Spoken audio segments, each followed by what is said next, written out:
How could a single arrow decide the fate of an entire nation? The answer, it seems, is universally known. King Harold of England suffered a fatal stroke of bad luck at the Battle of Hastings. A stray arrow, loosed into the sky with thousands of others, found its mark, and that decided the battle's outcome. But what if this story, this most convenient and enduring lie in military history, is a deception? What if, behind this tragic coincidence, lay a cold, precise, and ingenious calculation? Forget everything you thought you knew.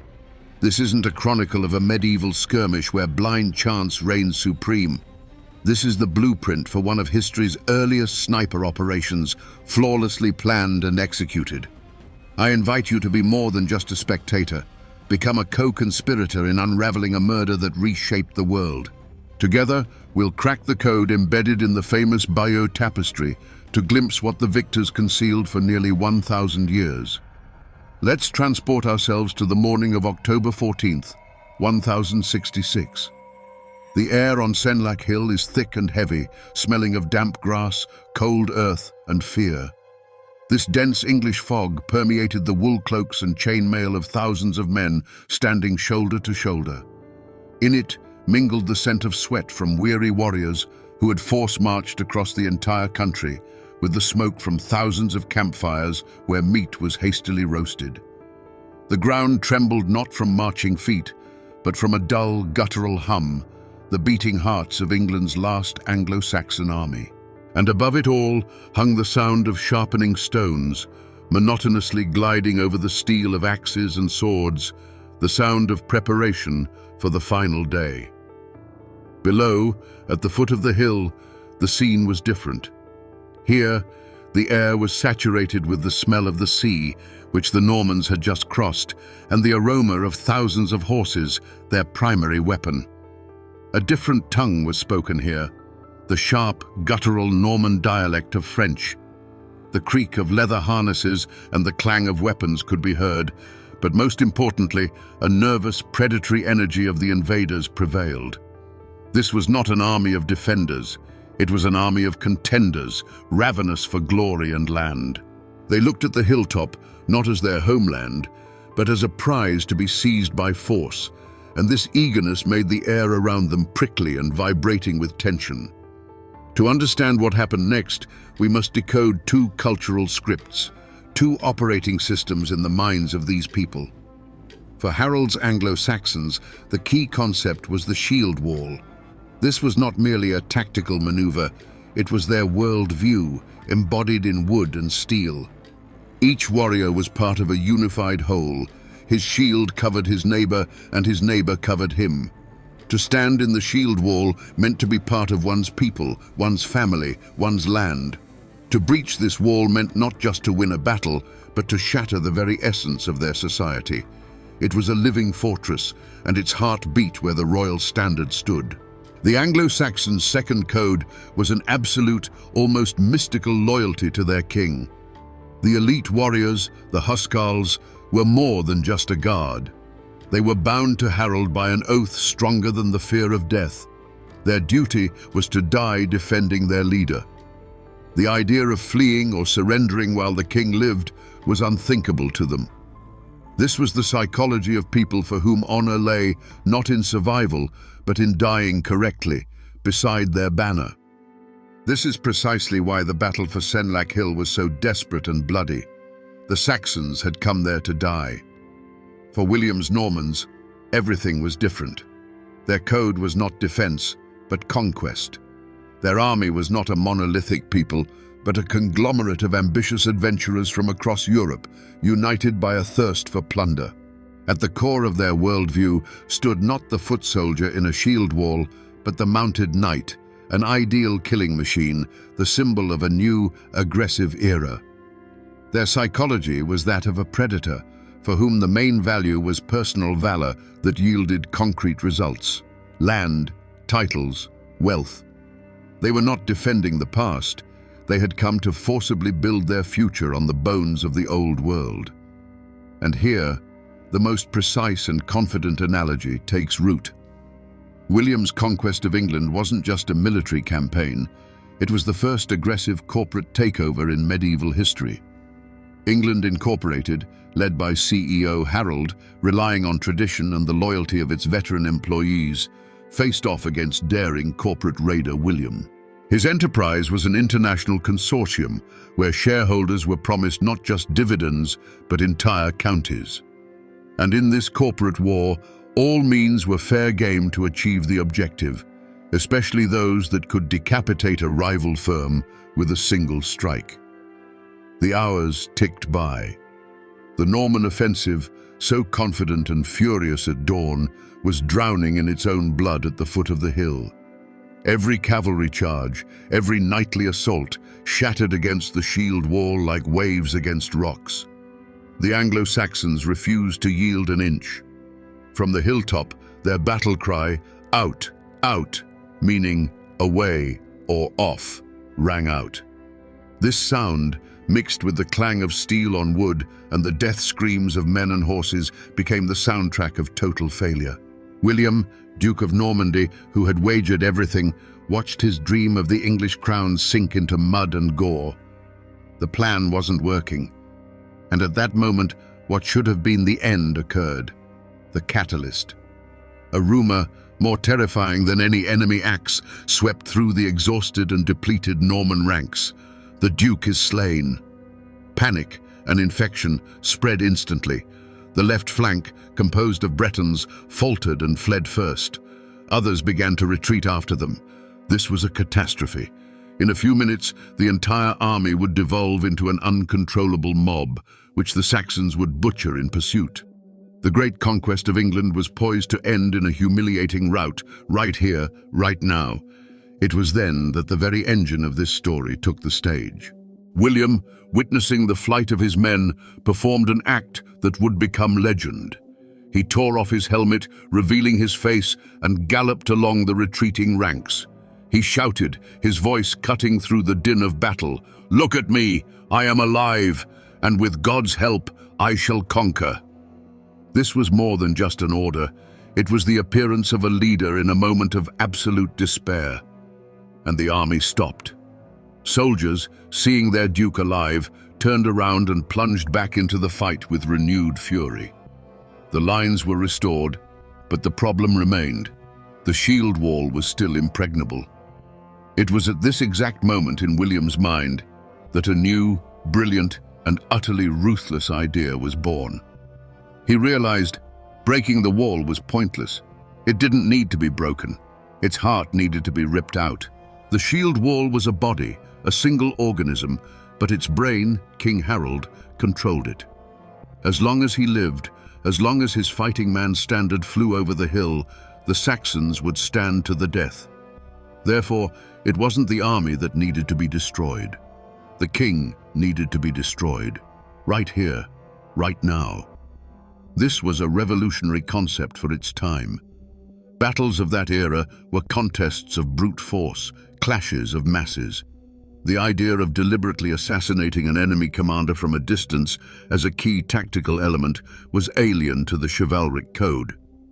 But William was no knight from ballads. He was a pragmatist to the core. He decided to switch from a frontal assault to a surgical operation.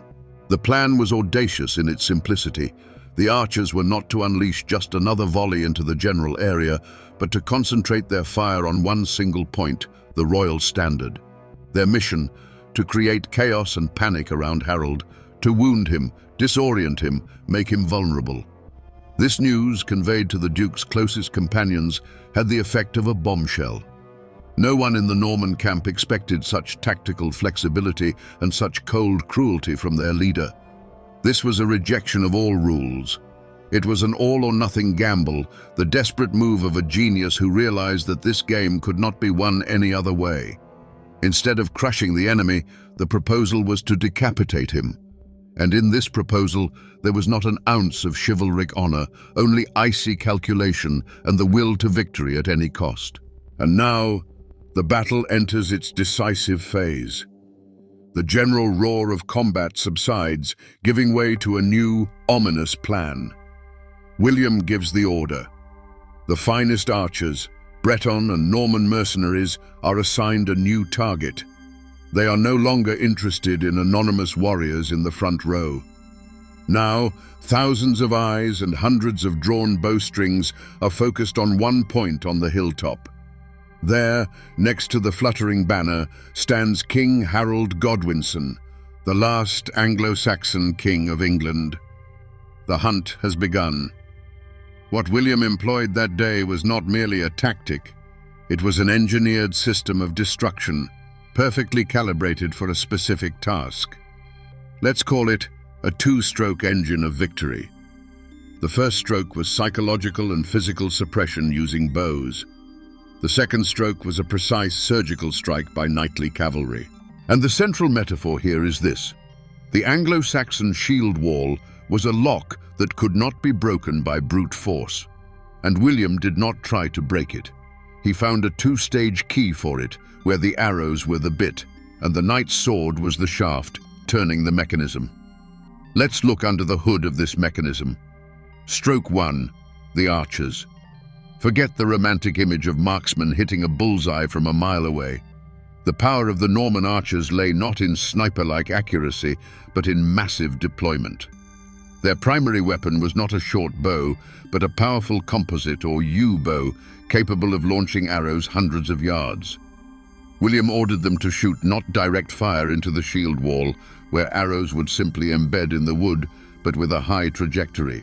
This meant they shot almost vertically upwards. Thousands of arrows soared into the grey sky, transforming into a lethal cloud that then rained down on the Saxons' heads at an almost 90-degree angle. The effect was horrific. Imagine yourself as a warrior in the shield wall. You stand shoulder to shoulder, your shield covering you from the front, and suddenly from the sky comes a growing whistle. You instinctively raise your shield above your head to protect yourself from this steel rain, and in that moment, your entire system collapses. The shield wall ceases to be a wall. It transforms into a tortoise shell. You no longer see the enemy in front of you. Your vision is restricted, your formation broken. You hear the cries of wounded comrades whose shoulders or helmets have been pierced by arrows. You are blinded and disoriented. This is the goal of the first stroke, not to kill, but to prepare for killing. And now, stroke 2 comes into play, the knights. Before, they were a battering ram that blindly smashed against the wall. Now, they became a scalpel. Specially selected cavalry detachments no longer rushed into a general attack. They stood ready, awaiting their moment.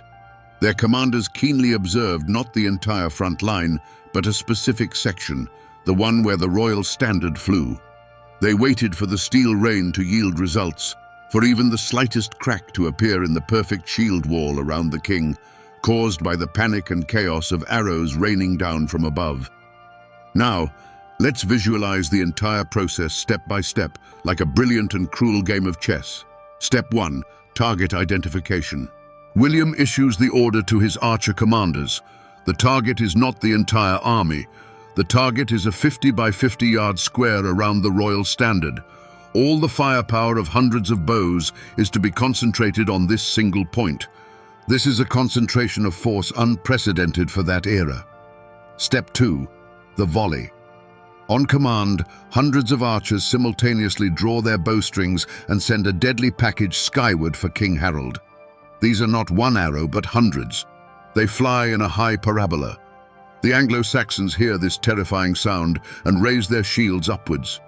The defensive line around Harold, composed of his finest warriors, the Huscarls, ceases to be a monolith for several critical seconds.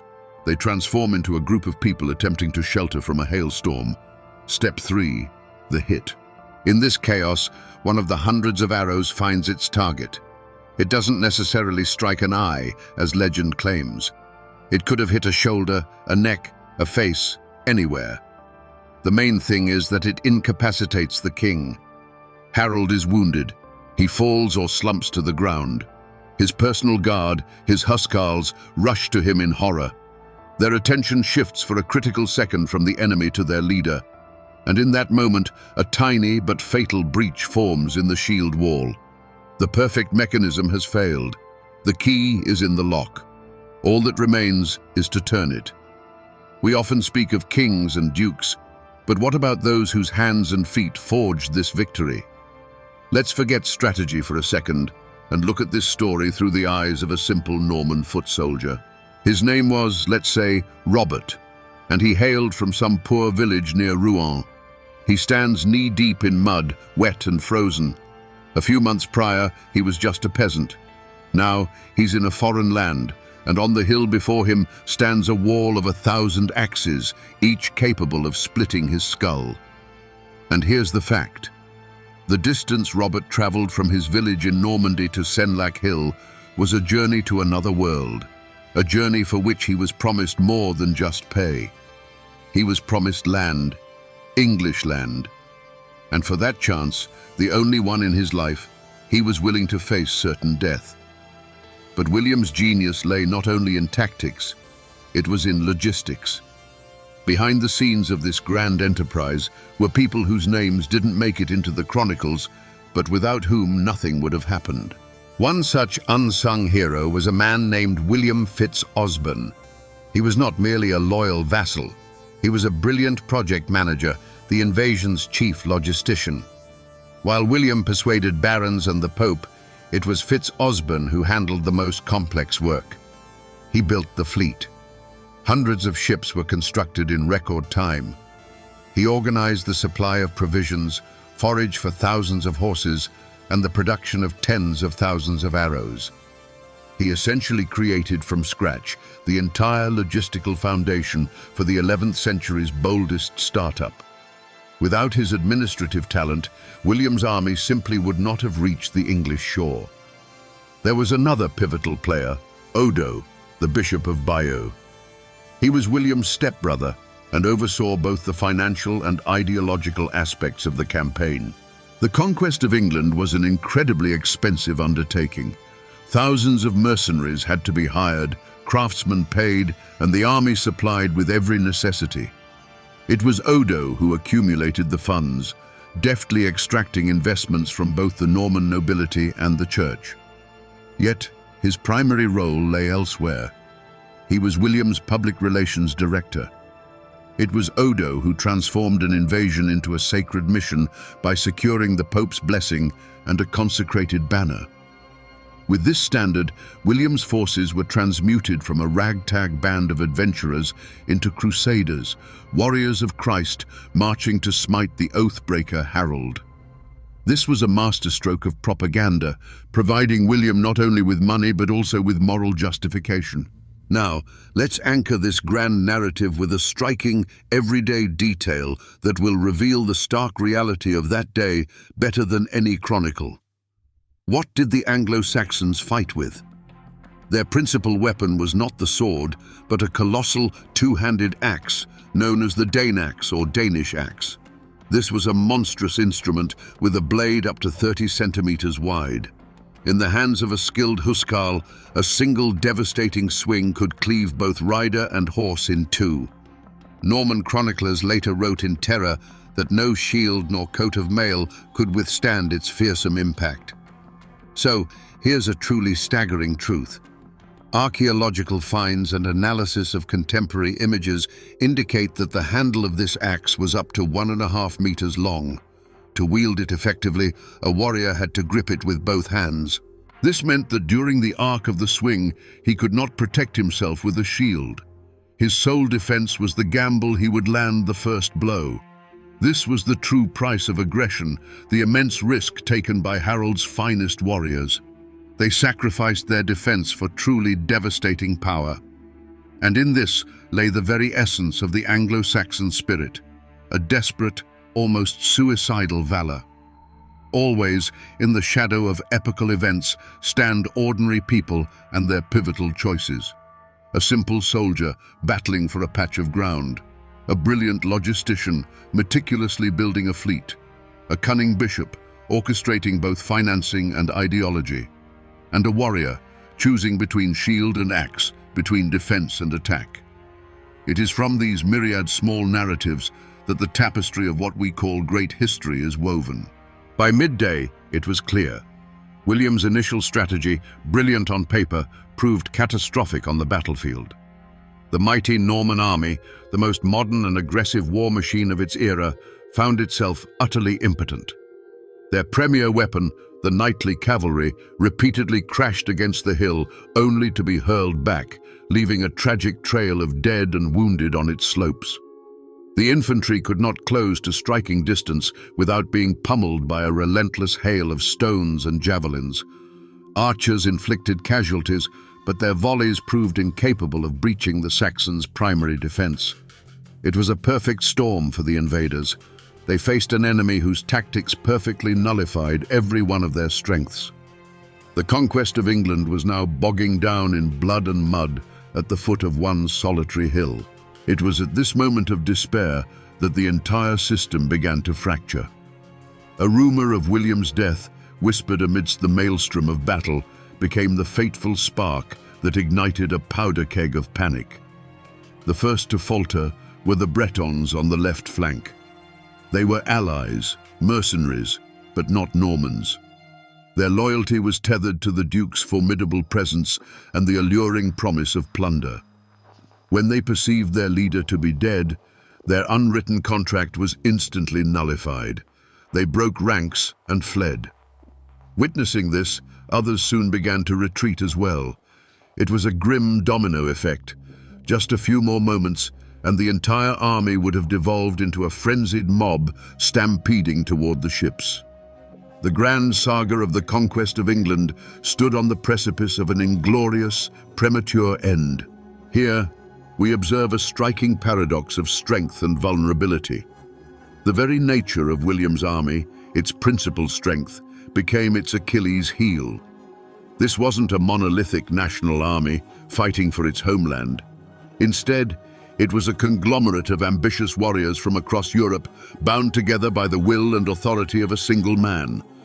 This system was incredibly effective in offense, yet fragile as glass. Remove that central pillar, William's very person, and the entire structure would crumble into dust. The personal loyalty to their leader, which had propelled them across the English Channel, now turned against them the moment they believed him to be gone. William miraculously saved the day, revealing his face and stemming the rout. But this resolved only one issue: the panic itself. The fundamental problem persisted. The shield wall remained impenetrable, and that's when everything again veered off course. Only this time, it wasn't according to Harold's plan. The Anglo-Saxons, especially the less disciplined militia warriors, the Fyrd, witnessed the Bretons' retreat. After long hours of staunch defense, seeing the enemy finally turn tail, they couldn't resist. The primal instinct of the warrior hunter overwhelmed the command to hold the line. With shouts of triumph, several Saxon units on the right flank defied orders and surged down the slope, pursuing the fleeing enemy. It was a moment of euphoria, an intoxicating taste of imminent victory. And it was a fatal, suicidal misstep. Their greatest strength, a fierce, indomitable fighting spirit, their yearning to clash face to face with the foe, became their chief vulnerability. They willingly abandoned their fortress. They relinquished the only thing that made them impervious, the unity of the shield wall. They traded collective might for individual valor, rushing out onto the open field where the Norman cavalry lay in wait. William, a tactical genius, instantly grasped the situation. What had begun as a catastrophe now presented him with the key to victory. He perceived the enemy's weakness, not in their weapons or tactics, but in their very psychology. He realized the Saxons could be lured out of their impregnable stronghold by exploiting their own aggression. And a desperate improvisation solidified into a cold, calculated plan. The Normans wheeled their horses around and crashed into the scattered groups of pursuers, slaughtering them almost entirely. And now, as the battle resumed, it unfolded under entirely new rules. William had found a crack in the enemy's armor. Now, his knights would feign retreat again and again, repeatedly tempting the Saxons to break formation and rush in pursuit. And the central question hanging over the battlefield was no longer whether the Normans could breach the shield wall. It sounded different. How long could the Anglo-Saxons restrain their own instincts before their perfect defensive line finally shattered under the pressure of their own ferocity? But was this truly a cold-blooded precision maneuver? Intellectual honesty compels us to admit this is merely one theory, albeit the most compelling. For centuries, another version dominated the victor's narrative. According to it, William, recognizing the futility of his frontal assaults, ordered his archers to shoot high into the sky so their arrows would rain down upon the Saxons from above. And one of those thousands of blind arrows, guided by divine providence, struck down the oath-breaker Harold.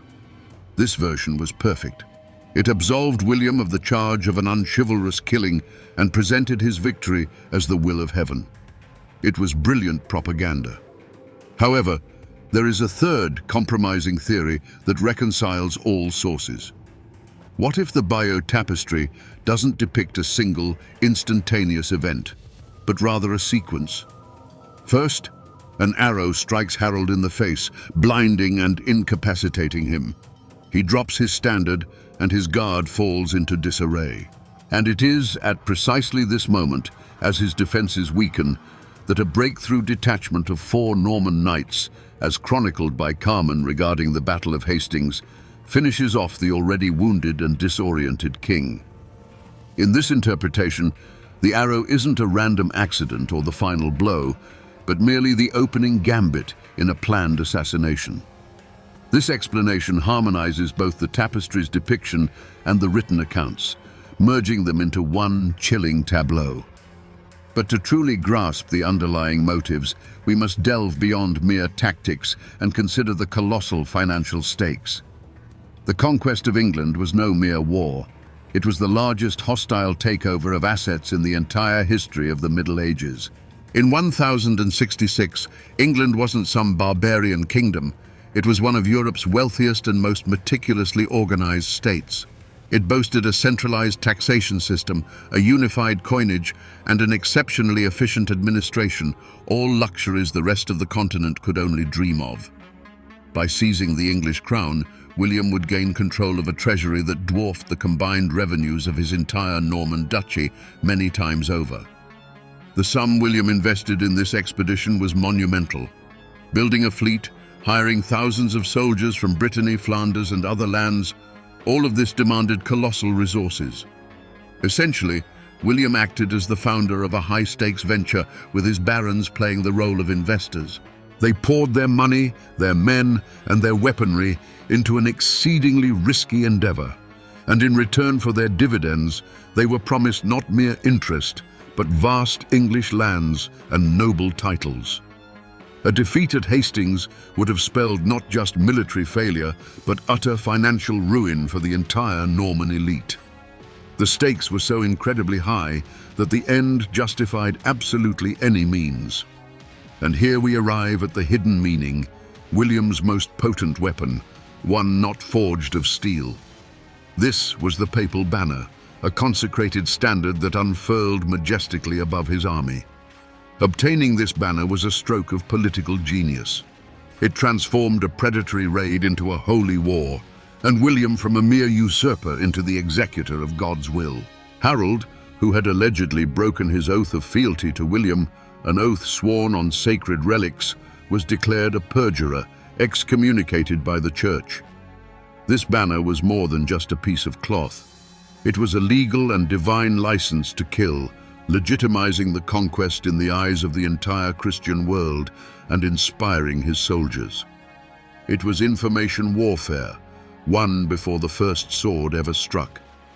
And now, having witnessed both the tactical improvisation on the battlefield, the ingenious logistics behind the scenes, the icy economic calculus, and the subtle psychological warfare, the picture becomes terrifyingly clear. William's victory at Hastings was no miracle, no accident, and certainly not merely the result of superior brute force. It was the triumph of an entirely new mode of thinking. It was the triumph of a system. So, what then is the secret to William the Conqueror's enduring phenomenon? He wasn't merely a great military commander. His genius lay elsewhere. He was medieval Europe's first great integrator. He grasped what his contemporaries failed to comprehend. Victory isn't secured by the sharpest sword alone, but by the one capable of forging disparate, seemingly incompatible elements into a single, cohesive force. He masterfully fused military prowess, economics, propaganda, and psychology into one unified, lethal mechanism. While Harold relied on traditional valor and a monolithic yet inflexible shield wall, William engineered an entirely new kind of army. It wasn't just an army, it was a project where knightly cavalry operated in concert with archers, where financial flows were as critical as supply routes, and where the papal banner struck the enemy harder than any siege ram. His core philosophy asserted that war should be waged not on a single front, but on four simultaneously. The first front was physical, on the battlefield, where his diverse forces operated as a single, coordinated organism. The second front was psychological, targeting the minds of his enemies, whom he lured and demoralized. The third front was ideological, playing to the eyes of the entire world, where he transformed himself from an invader into an executor of divine will. And the fourth, arguably most crucial front, was in the minds of his own soldiers, whose faith he bolstered through personal example and the promise of concrete, tangible rewards. And the deliberate assassination of Harold wasn't merely a brutal tactical move. It was the quintessence of his entire approach, the logical culmination of systemic warfare. If the enemy is a system built on loyalty to one person, then the most effective way to dismantle it is to eliminate that central component. The goal isn't to expend resources on cracking the entire system, but to deliver one precise, surgical strike to its core. This reflects the mindset not of a medieval feudal lord, but of a modern strategist. Hastings, then, was not just a battle where one army defeated another. It was the moment when the old heroic world, a world of personal valor and sacred oaths, collided with a new world of cold calculation, efficiency, and systemic thinking, and lost. Grasping this changes everything. We witness not merely a dynastic shift on the English throne. We see the birth of a new principle for managing reality, where victory is achieved not through brute strength, but through the intellectual power to organize chaos into a functioning system. This transcends mere politics or warfare. This is a design of titanic, almost frightening efficiency. On Senlac Hill that day, not only did King Harold die, but an entire epoch perished with him. The domino effect, triggered by one arrow and one day of battle, proved so profound that its ripples have not subsided even to this day. The first casualty was the entire Anglo-Saxon elite. Within a single generation, they were almost completely obliterated, killed in battles, exiled, or dispossessed of their lands. In their place arose a new aristocracy, French-speaking Norman barons who held no connection to the land save the right of conquest. This was not a mere change of power, it was a complete reboot of a nation's operating system. England ceased to be a part of the Scandinavian world and was forcibly reoriented towards continental Europe, a shift that determined its entire subsequent geopolitical destiny. It was this profound elite schism that spawned Hastings's most enduring legacy, one we use every minute without even realizing it: the modern English language. For almost 300 years, England endured a linguistic apartheid. The language of the king, the court, the courts of law, and parliament was French. The language of science and the church was Latin. And Old Anglo-Saxon was relegated to the language of peasants, servants, and common folk. But it was precisely in this humbling that it survived, absorbing thousands of French and Latin words. It mutated, simplified, and eventually transformed into the incredibly rich and flexible hybrid we now know as English. Every time we utter words like government, justice, or liberty, we are speaking the language of the Norman conquerors. Here's a striking illustration of this cultural code, subtly woven into the fabric of our everyday lives. An Anglo-Saxon peasant toiling in the fields tended to a cow, a pig, or a sheep, all words of Germanic origin. Yet, When the meat of these same animals reached the table of a Norman lord, it was rechristened with French names: beef from bœuf, pork from porc, and mutton from mouton. Within this simple linguistic divide lies the entire social drama of the conquest. Some tilled the land, while others feasted. Some labored, while others ruled. This chasm between two languages and cultures still echoes within our modern vocabulary. Another legacy stands etched in stone: the Norman castles. Before 1066, stone fortresses were virtually non-existent in England. The Normans brought with them this technology of subjugation. The Tower of London, Windsor Castle, and hundreds of others were not erected for aesthetic pleasure. They were military outposts, brutally driven into the heart of a conquered land, symbols of occupation designed to instill fear and awe. Their stark, functional Romanesque architecture still defines the landscape of Britain, a haunting reminder that its history is built upon the bones of conquest. Now, consider the ultimate paradox of this legacy. William the Conqueror forged in England the most centralized and efficient monarchy in Europe. His aim was absolute, unbridled power. He and his successors ruled with an iron fist. Yet, this very system, pushed to its breaking point, birthed its antithesis. When the king's power became utterly insufferable, the descendants of those same Norman barons who had arrived with William united and compelled King John Lackland to sign the Magna Carta in 1215. The radical notion that even a king's authority had limits and that he was bound by law emerged as a direct counterforce to the absolute monarchy William had founded. The very system designed for total control became the crucible in which the weapons against that control were forged. Thus, the conquest, which began as an act of tyranny, paradoxically laid the cornerstone for the Western concept of constitutional monarchy and civil liberties. The spectre of the slain Harold stood invisibly behind those who fought for England's freedom a century and a half later. What, you might wonder, could a medieval battle, where men cleaved each other with axes, possibly have in common with our hyper-technological 21st century? Everything, as it turns out. The story of Hastings isn't merely a tale from the past. It's a universal blueprint for the clash of two distinct systems, repeating itself endlessly across business, politics, and technology. On one side, you have Harold's stable, predictable, almost analog system, rooted in tradition, loyalty, and time-honored methods.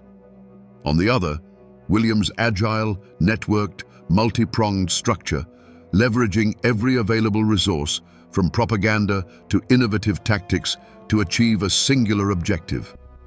Harold's shield wall serves as a potent metaphor for any well-established, successful, yet inflexible structure.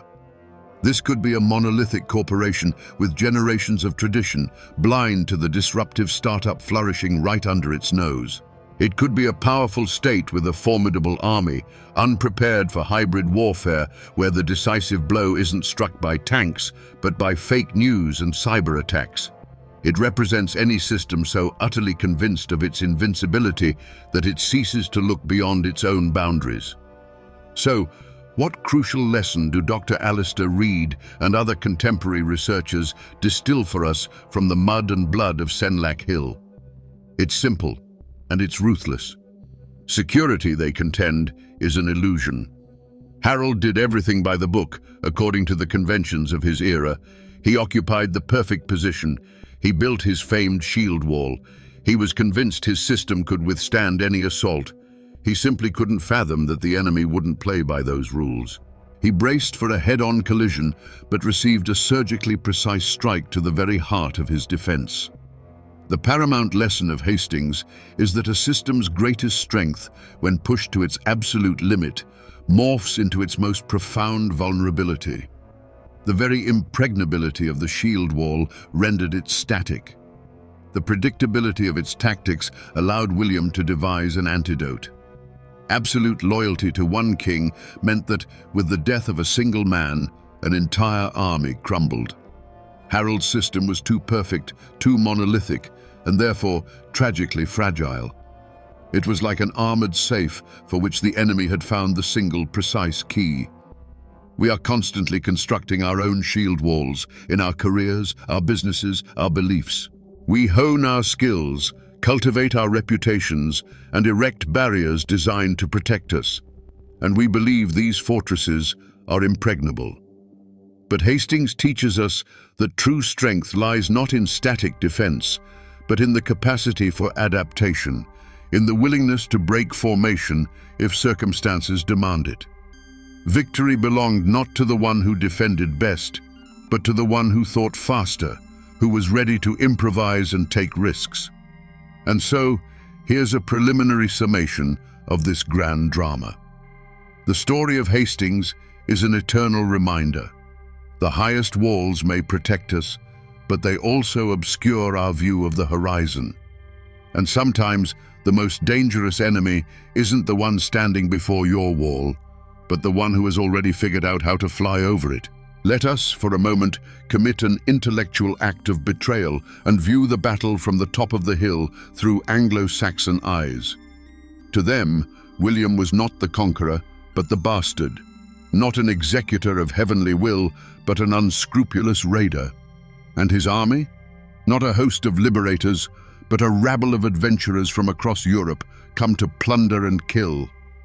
Anglo-Saxon England was far from a backward kingdom. It was a wealthy, brilliantly organized state with an efficient administrative system, its own literature and art. King Harold was no oath-breaker.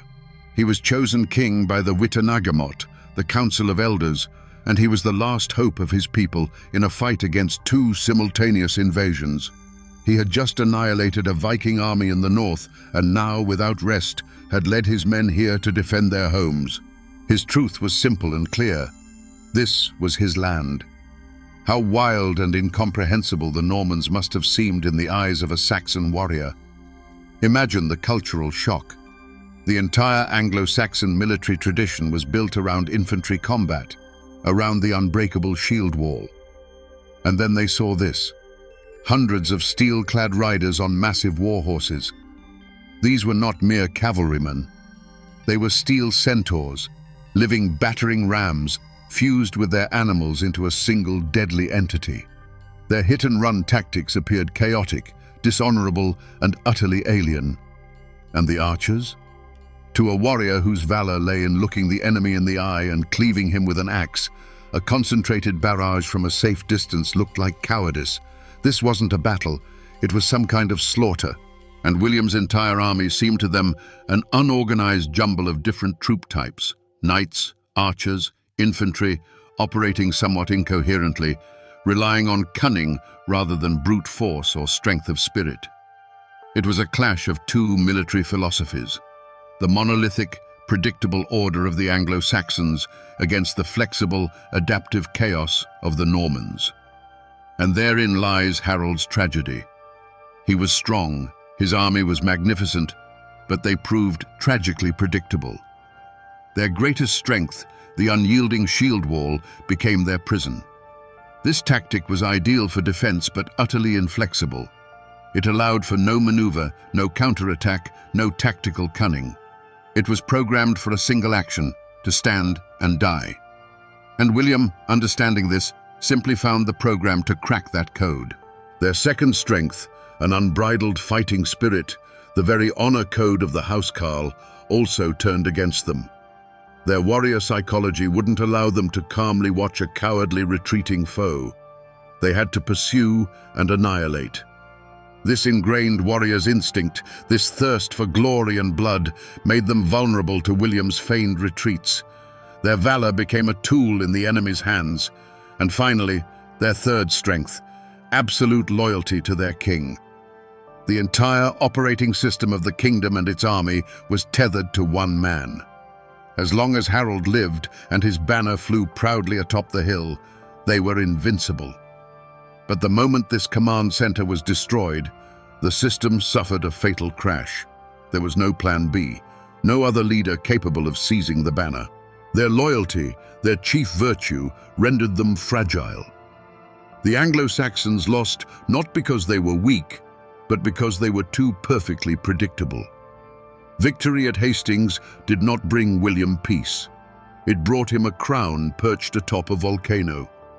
All of England, especially the defiant north, rose in rebellion. Year after year, he crushed revolts, only for them to ignite anew. And in the winter of 1069 to 1070, weary of this endless war, he made a decision that would forever cast a dark shadow over his legacy. This was a punitive operation that went down in history as the harrying of the North. It was not a battle. It was the cold-blooded, systematic annihilation of an entire region. His armies swept through Yorkshire and Northumbria, burning villages to ashes, destroying crops, and slaughtering livestock. They weren't just suppressing a rebellion, they were obliterating the very possibility of life on that land for a generation to come. Chroniclers of the time wrote of mountains of rotting corpses, of people forced to eat their own children to survive. It was an act of state terror, monstrous in its scale. And it was the moral compromise William made.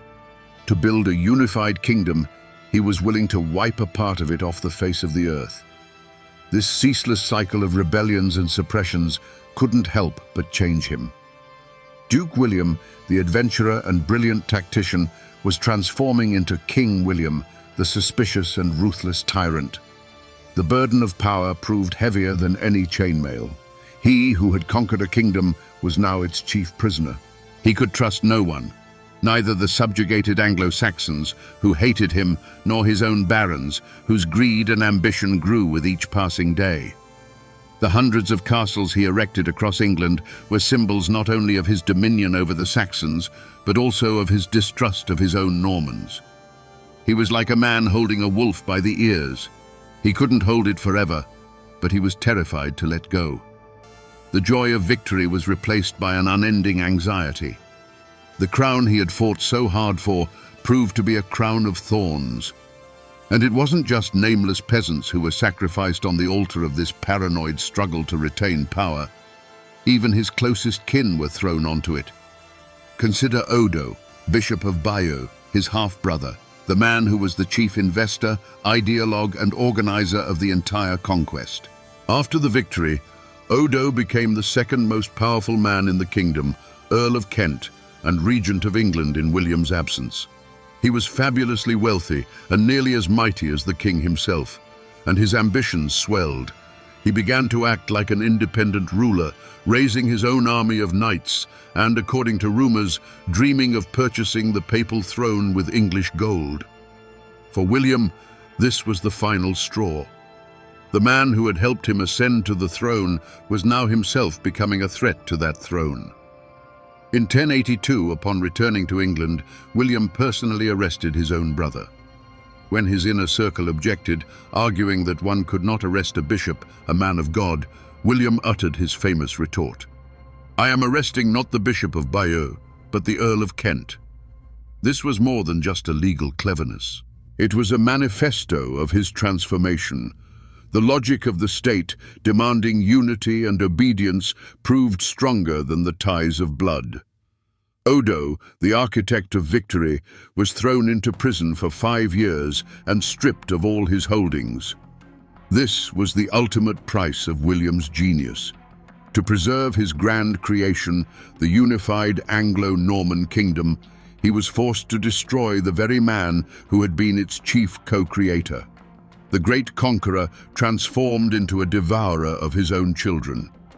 The mechanism forged for conquest began to consume its makers. When Norman banners unfurled over England, it marked not a merger, but a brutal collision of two worlds on every conceivable level. Take architecture, for instance. Anglo-Saxon England was a world of wood. Its symbol was the great feasting hall, the mead hall, a warm, vibrant communal space built from oak. The Normans brought stone. Their symbol, the cold, vertical, impregnable castle keep, built not to unite, but to dominate and divide. It was a stone needle thrust into the body of a wooden civilization. The same conflict erupted within the church. The Normans orchestrated a genuine cultural cleansing.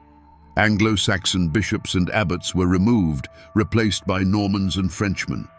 Local saints, venerated for centuries, were declared dubious and supplanted by pan-European ones. This was a complete reflashing of the country's spiritual life. Cathedrals began to be rebuilt in a new, grand and alien Romanesque style whose sheer power and scale were meant to overwhelm everything that came before it. This was architectural propaganda embodied in stone. But from this fierce collision, from this cultural fault line, the most astonishing hybrids began to emerge. And the most striking among them is English common law. The Anglo-Saxons had their own system of justice based on local customs and folk assemblies. The Normans brought with them feudal law, trial by combat, and a strict hierarchy of royal courts. And instead of one system obliterating the other, they mutated and fused. A monstrous yet incredibly resilient hybrid was born. Royal judges, riding circuit across the country, began to take local Saxon customs into account, but they encased them within strict Norman legal procedures. This gave rise to a system where decisions made in one corner of the kingdom became precedent for all others. It was a revolution. The system that endures to this very day in the United Kingdom, the United States, and dozens of other countries was born not of harmony, but of the necessity to somehow reconcile two utterly different legal universes. Another astonishing hybrid emerged in the realm of literature.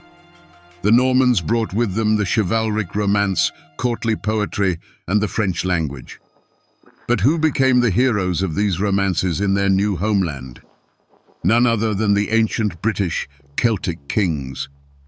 The legend of King Arthur, which had long slumbered in Welsh traditions, was seized upon by French-speaking poets, clad in shining knightly armor, and transformed into England's paramount national myth. A French form brimming with British content, this was cultural hybridization in its purest essence. And how did all this upheaval transform the life of the common person? Profoundly. The first thing to vanish from daily life was their very names. Anglo-Saxon names like Ethelred, Godwin, or Edith were almost entirely supplanted by Norman ones: William, Robert, Richard. A change of name was a symbolic marker of a change in overlord. Secondly, the very landscape underwent a dramatic shift. The Normans were obsessed with the hunt. They declared vast swaths of land royal forests. For the Saxon peasant, the forest had always been a vital source of firewood, a pasture for pigs, a place to gather food. Now it became a forbidden zone. Killing a deer in a royal forest was punished more severely than taking a human life. The penalty could be blinding or hanging. The very land that sustained them suddenly became a deadly trap. Old paths became illegal, ancient rites null and void. The world of the average Anglo-Saxon, who had lived for centuries in harmony with their land, was violently reshaped according to the whims of an alien aristocratic pastime. And this fear of the forest, of royal justice, became a new, grim reality of daily life for hundreds of years. Long before the first bowstring was drawn, William was already waging war, an informational one. His genius lay in understanding that to conquer England, he first had to conquer the minds of Europe. He didn't just assemble an army, he crafted a narrative, a flawless story in which he was not the aggressor, but a hero. At the heart of this tale was an oath Harold supposedly swore to William upon holy relics, promising him the English throne. From that moment, the entire campaign transformed from a war of conquest into a sacred mission to punish a perjurer. Every messenger, every monk dispatched by William to the courts of Europe carried not merely a message, but a chapter from this grand saga of betrayal and righteous retribution. His primary weapon in this war was the papal banner. It wasn't merely a flag, it was a divine mandate, an official endorsement from the highest authority in Christendom. He transformed an army of mercenaries into a host of Christ. After the battle, the myth-making only intensified. The legend of the stray arrow striking Harold in the eye, that was a masterpiece of medieval propaganda. It absolved William of responsibility for directly slaying God's anointed king and presented the battle's outcome as God's judgment. This story, beautiful and tragic, was far more convenient than the messy truth of a deliberate assassination. William didn't just win, he wrote the screenplay of his victory, with God himself on his side. But there was another side to this story. While William was busy crafting his myth, the Anglo-Saxons were forging their own counter-myth. To them, he wasn't the conqueror, he was William the Bastard. This epithet was more than just an insult. It was a potent weapon of counter-propaganda, striking at the very heart of his legitimacy. If he was illegitimate, what rights could he possibly have to the Duchy of Normandy, let alone the Crown of England? Anglo-Saxon chroniclers, monks in plundered monasteries, waged their own guerrilla war, inscribing on parchment a history not of conquest, but of tyranny. Their chronicles were filled with tales of Norman brutality, of villages set ablaze, and the injustice of the new regime. These manuscripts, such as the Anglo-Saxon Chronicle, became the voice of resistance. And the most enduring myth born from this resistance is the concept of the Norman yoke. The idea that a freedom-loving Anglo-Saxon people were enslaved by foreign oppressors fueled English self-identity for centuries. Even the legends of Robin Hood, which appeared much later, are a distant echo of that informational war, with a noble Saxon outlaw battling a greedy Norman sheriff. The image of the cruel French-speaking tyrant has survived to this very day. And here's the most vivid example of how history is written by the victors. Let's look once more at the Bayeux Tapestry. This is the official version, commissioned by William's ally, Bishop Odo. The scene of Harold's death depicts a warrior with an arrow in his eye and a caption believed to refer to him. It's a pristine, almost iconographic portrayal of divine justice. It was created to be seen and to be believed. This was the version for public consumption. But there is another source, the Carmen de Hastingai Proelio, a poem written by an eyewitness or from an eyewitness account shortly after the battle. And it tells an entirely different story. There is no accidental arrow in it. Instead, there's a squad of 4 Norman knights who break through to the king.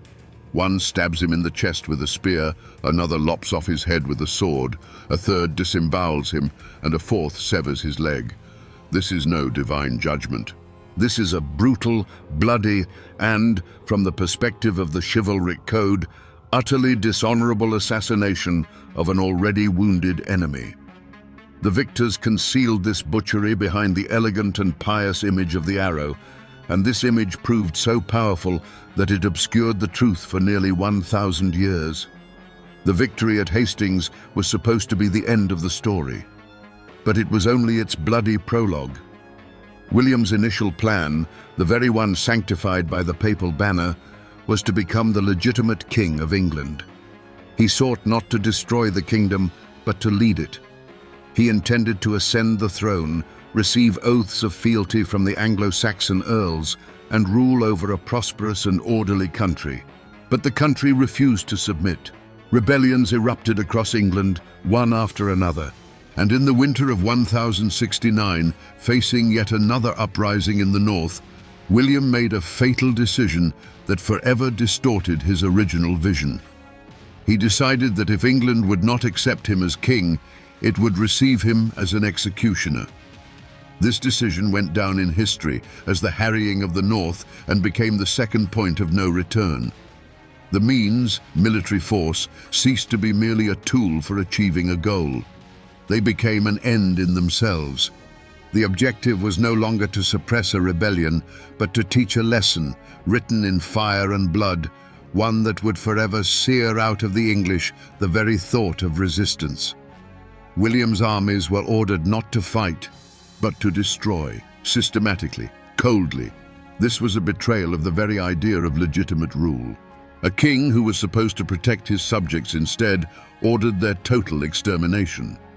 This decision caused a deep rift even among his closest allies.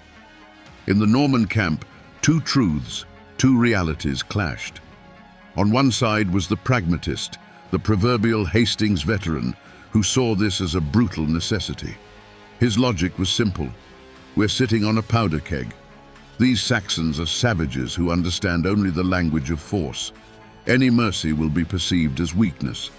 We must cauterize this contagion with a branding iron, or they'll slit our throats in our sleep. We didn't come here to be loved. We came to rule. Their chronicles were filled with tales of Norman brutality, of villages set ablaze, and the injustice of the new regime. These manuscripts, such as the Anglo-Saxon Chronicle, became the voice of resistance. And the most enduring myth born from this resistance is the concept of the Norman yoke.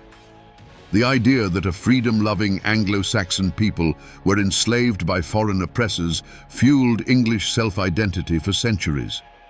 Even the legends of Robin Hood, which appeared much later, are a distant echo of that informational war, with a noble Saxon outlaw battling a greedy Norman sheriff. The image of the cruel French-speaking tyrant has survived to this very day.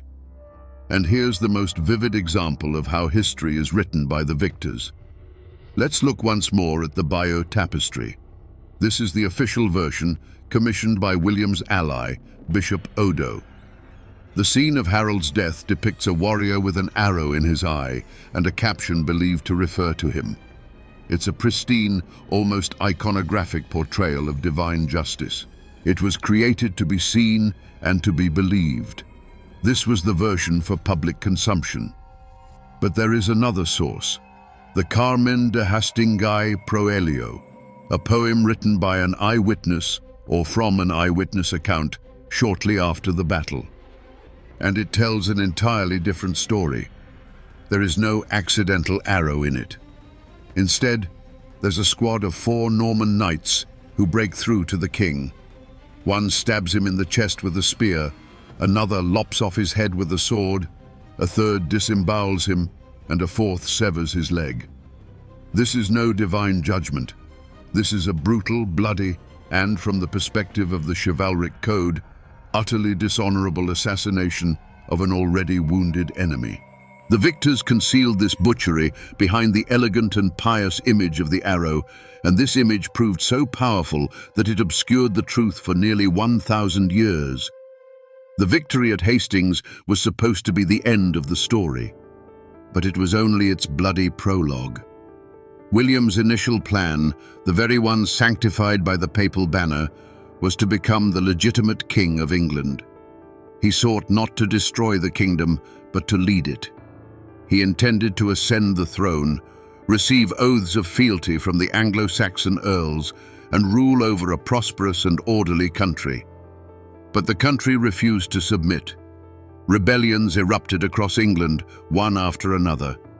And in the winter of 1069, facing yet another uprising in the north, William made a fatal decision that forever distorted his original vision. He decided that if England would not accept him as king, it would receive him as an executioner. This decision went down in history as the harrying of the north and became the second point of no return. The means, military force, ceased to be merely a tool for achieving a goal. They became an end in themselves. The objective was no longer to suppress a rebellion, but to teach a lesson, written in fire and blood, one that would forever sear out of the English the very thought of resistance. William's armies were ordered not to fight, but to destroy, systematically, coldly. This was a betrayal of the very idea of legitimate rule. A king who was supposed to protect his subjects instead ordered their total extermination. This decision caused a deep rift even among his closest allies. In the Norman camp, 2 truths, 2 realities clashed. On one side was the pragmatist, the proverbial Hastings veteran, who saw this as a brutal necessity. His logic was simple. We're sitting on a powder keg. These Saxons are savages who understand only the language of force. Any mercy will be perceived as weakness. We must cauterize this contagion with a branding iron, or they'll slit our throats in our sleep. We didn't come here to be loved. We came to rule. He was opposed by the idealist, perhaps a younger baron, raised on chivalric romances, who had come to England for glory and land, not for the right to commit genocide. His position was no less clear. What are we becoming? We came here as warriors, and we've become butchers. We are laying waste to lands that were meant to be ours. We are killing people who were meant to be our subjects. This isn't rule, it's tyranny. A king who rules over a desert of ashes is no king at all. We are winning the war, but losing our soul. This internal conflict between necessity and morality poisoned the Norman elite for decades. A symbolic act marking this turning point was Christmas of 1069.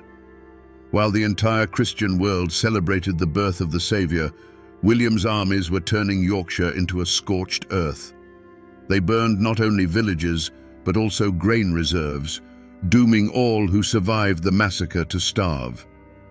The chronicler Simeon of Durham wrote that the land between York and Durham remained desolate for 9 years, becoming a refuge only for wild animals and bandits. This was not merely a war crime. It was a ritualistic renunciation of the role of a Christian monarch.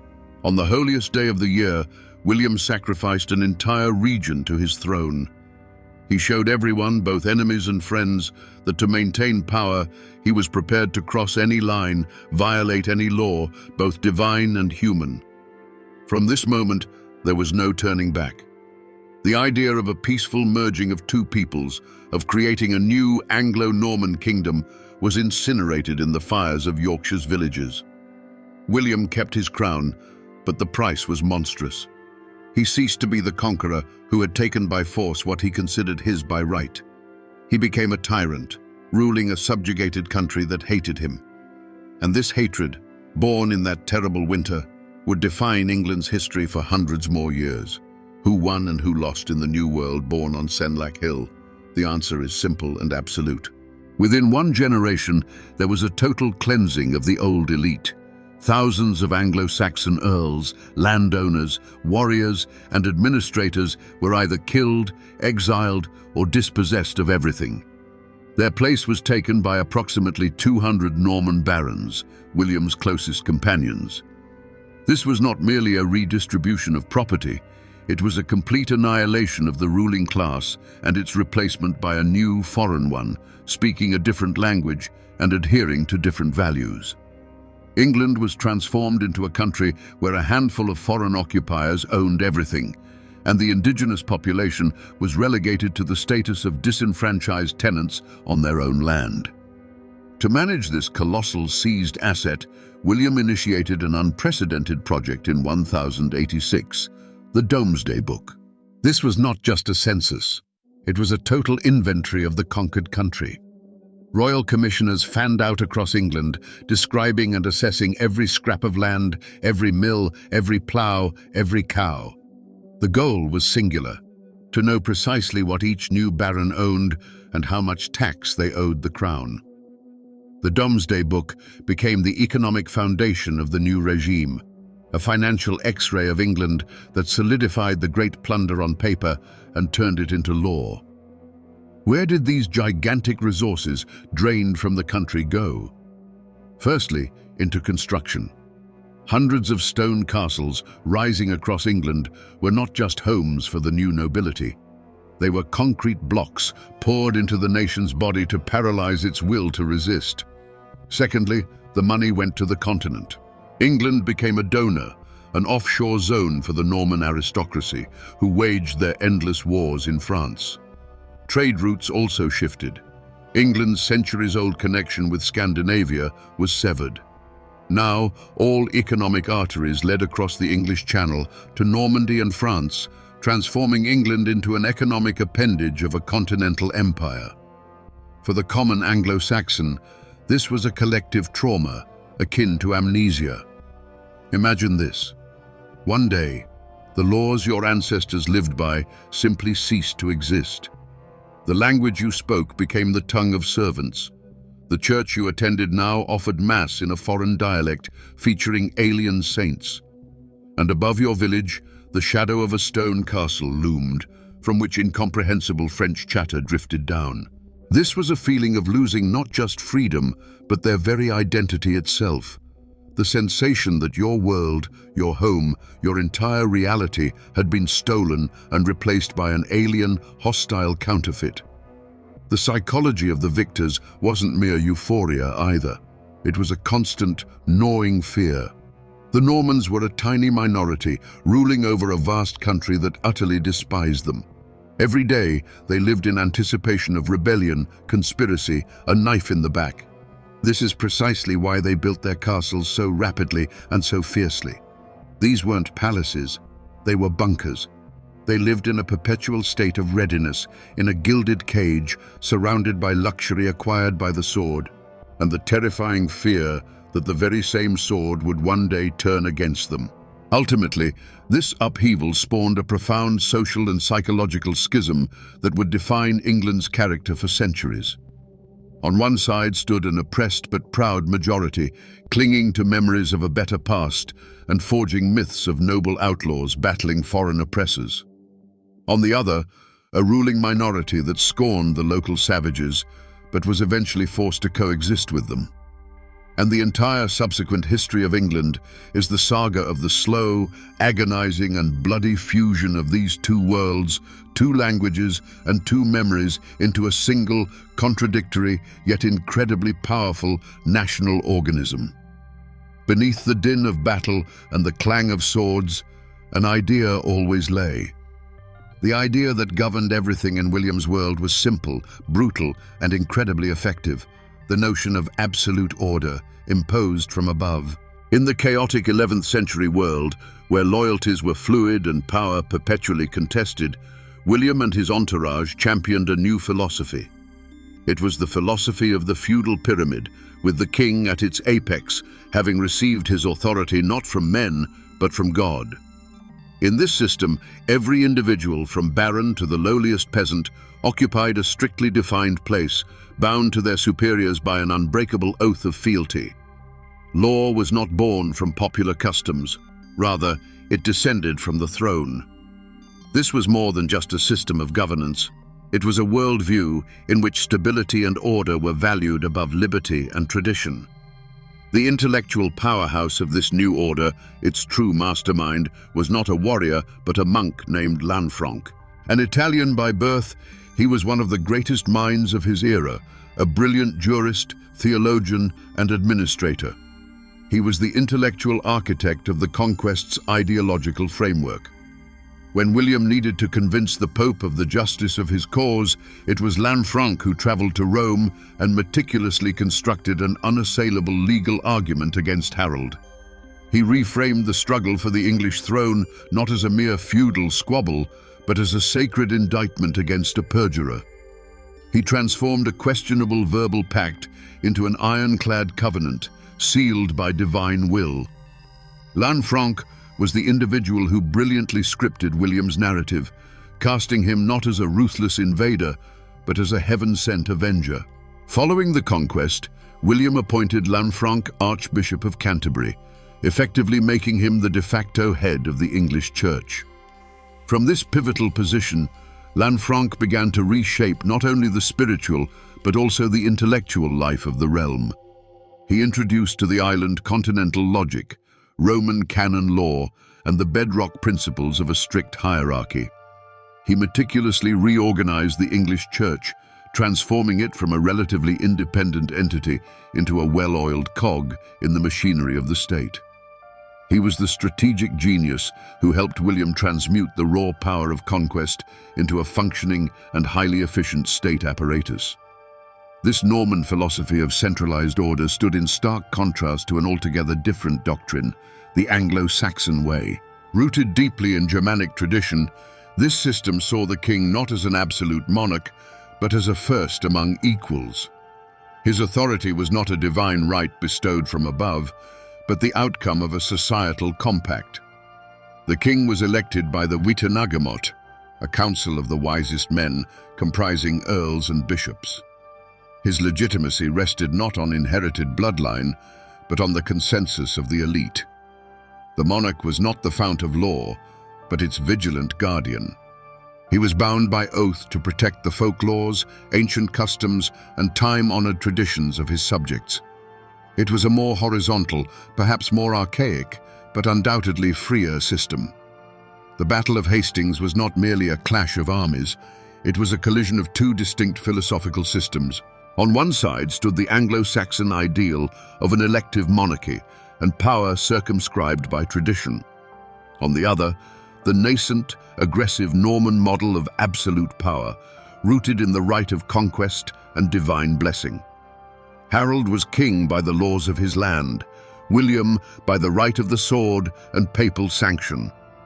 In this battle of ideas, victory fell to the system that was more efficiently organized, more ruthless, and ultimately more attuned to the shifting currents of its age. The Norman model of a centralized, hierarchical state proved undeniably more effective. It brought order to England, yes, but it was the stark, unyielding order of a military camp, erected upon the skeletal remains of ancient freedoms. The philosophy of the sword had triumphed over the philosophy of the compact. Yet, as so often occurs in the grand tapestry of history, the vanquished idea did not truly perish. It retreated into the collective memory, going dormant for 1.5 centuries, only to re-emerge in the form of the demands embodied in Magna Carta, a stark reminder to the conqueror's descendants that even absolute power possessed its inviolable bounds. In the year 1087, William the Conqueror, the architect of the grand Anglo-Norman system, passed away. The very instant he drew his last breath, his colossal edifice began to unravel.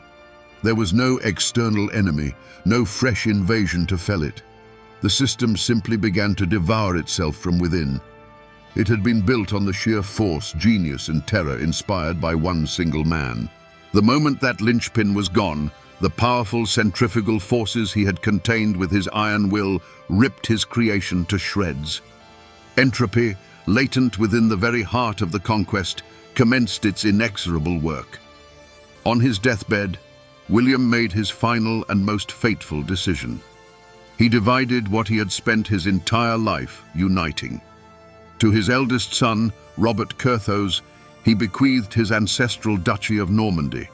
To his middle and favoured son, William Rufus, he willed the conquered realm of England.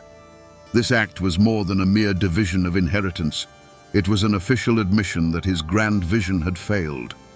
The unified Anglo-Norman kingdom, forged in the blood of Hastings and the tears of the North, was cleaved in two by the very will of its creator. The magnificent system was condemned to death at the moment of its birth. And so, immediately, a hideous, bloody struggle for the inheritance began. William's 3 sons were not continuators of his legacy, but its grave-diggers. Robert Curthose was a weak, indecisive, yet popular old-school aristocrat among the barons. William Rufus was a mirror image of his father in his worst aspects, a cruel, avaricious, energetic soldier who disdained everyone.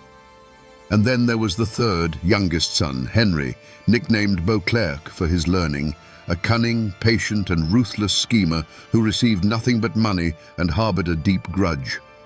They had no intention of sharing power. Each of them desired to seize everything for himself. Immediately after William's death, the Norman barons, who had become the primary beneficiaries of the conquest, found themselves in an unbearable predicament. Many held lands in both England and Normandy. Now, they were expected to serve 2 masters who loathed each other, an impossible feat. And so, they made the only logical choice. They revolted. In the year 1088, an uprising erupted, its aim to depose William Rufus and place Robert on the English throne, thereby reuniting the lands under a single crown. The very people who had been the pillars of the system became the principal force dismantling it. Their personal interests proved more potent than the grand vision of their deceased king. The Great Conquest, which began as a daring geopolitical project, devolved into an ugly family drama. For decades, the brothers waged war against each other. William Rufus invaded Normandy. Robert mortgaged his duchy to embark on a crusade. They wove intricate webs of intrigue, forging and betraying alliances.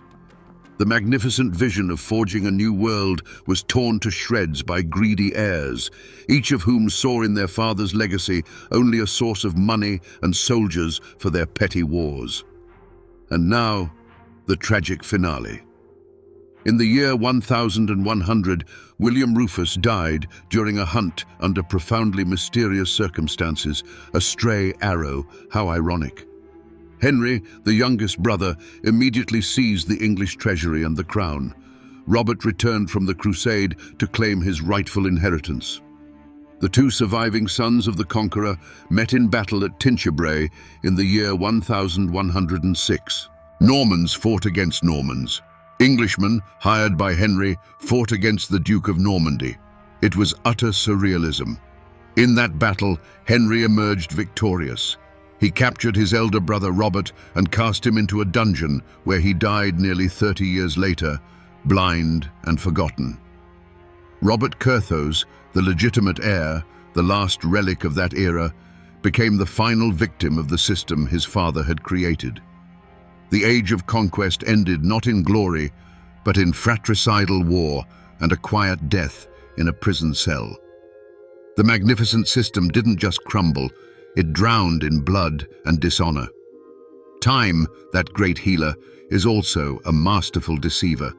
It smooths the sharpest edges and seals the deepest wounds until they become barely perceptible scars. Such was the fate of the Norman conquest. Centuries passed. The Norman elite stopped speaking French, gradually beginning to consider England their homeland.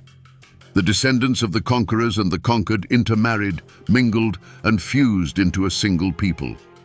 When English kings, descendants of William, led their armies against France in the 100 Years' War, the dividing line finally blurred into oblivion.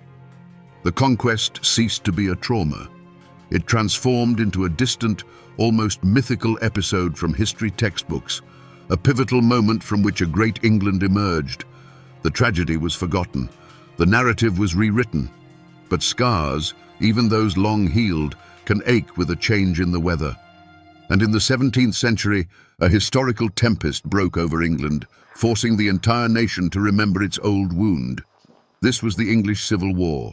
The country fractured into royalists and parliamentarians. In this desperate search for arguments, this battle for truth, radical parliamentary thinkers like John Lilburne and the Levellers made an incredible intellectual discovery. They peered back into the past, beyond centuries of Plantagenet rule, and rediscovered the Norman conquest. What they saw had the explosive impact of a bombshell.